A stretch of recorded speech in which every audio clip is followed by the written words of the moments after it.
Hello po, mapagpalang araw sa ating lahat. Today po magluluto po ako ng adobong manok.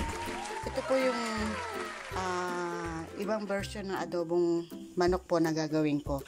Meron po tayo ditong bawang, sibuyas, paminta, sili, and then po yung saba, tsaka po patatas. Yung saba po, instead na gumamit tayo ng sugar, ito po yung ating alternative na gagawing pangpatamis.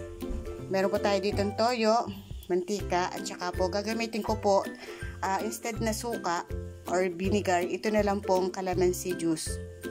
Ngayon po, yung ginagawa ko po, eto, sinangkutsa ko na po siya sa toyo, calamansi, bawang, sibuyas, and then pinatuyo ko po para po manuot yung lasa nung mga ingredients. Saka ko po siya ngayon gigisahin.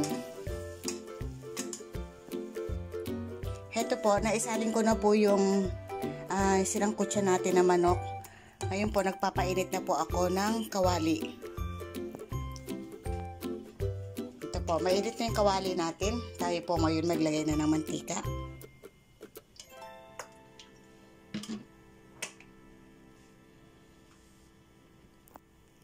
Lagay na po natin ang bawang.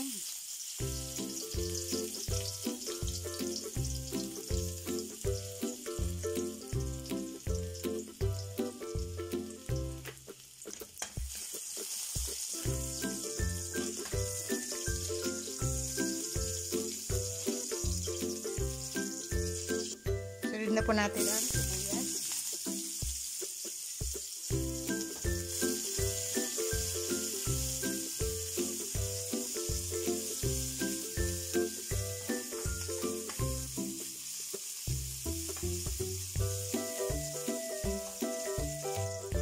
Sunod po natin ang patatas para mapirito na po ito.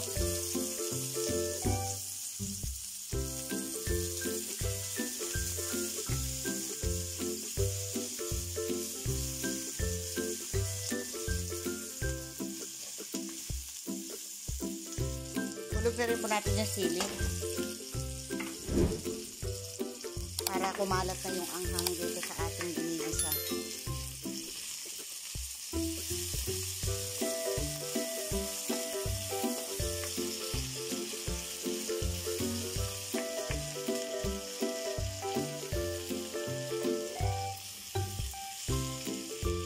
Takpan po natin para lumambot na yung patatas.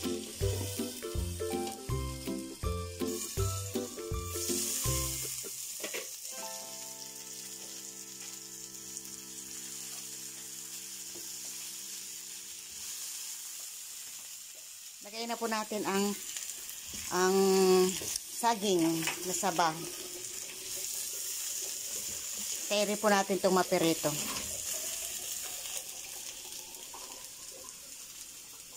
Maglagay na rin po tayo ng toyo. Tinaktak na. Tsaka po ng chicken powder. Para, nagdagdag po ako para buong buo ang lasa ng manok, ng laksa. Lagay na rin po natin itong pamintang buo. Kasi yung manok natin ay sangkutsa na po yun. Baga luto na. Na-marinate na po natin yun.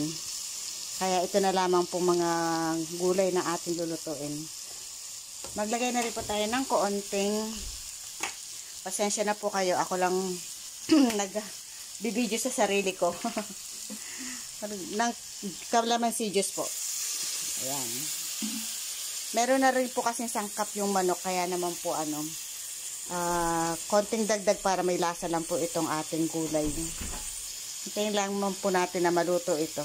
Ma-absorb yung mga ingredients na ating nilagay. Ito po, lagay na natin yung ating manok na nasangkot siya kanina. Sarap po nito. Subukan nyo pong gawin sa bahay nyo. Kakagutom na, no? Opo. Bango po. Nilagyan po natin ng konting tubig para mayroong konting sabawon.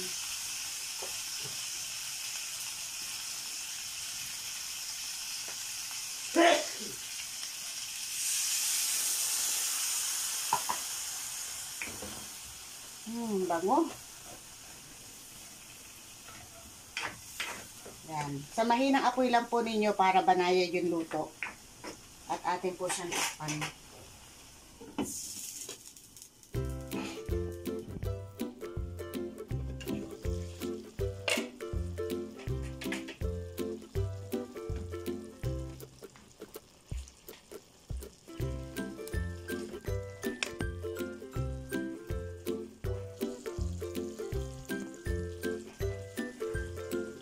Ano po, papalam ng inyong kakusinerang Lakotsera na sa inyo po lagi nagpapalala na stay safe po. God bless. Bye-bye po.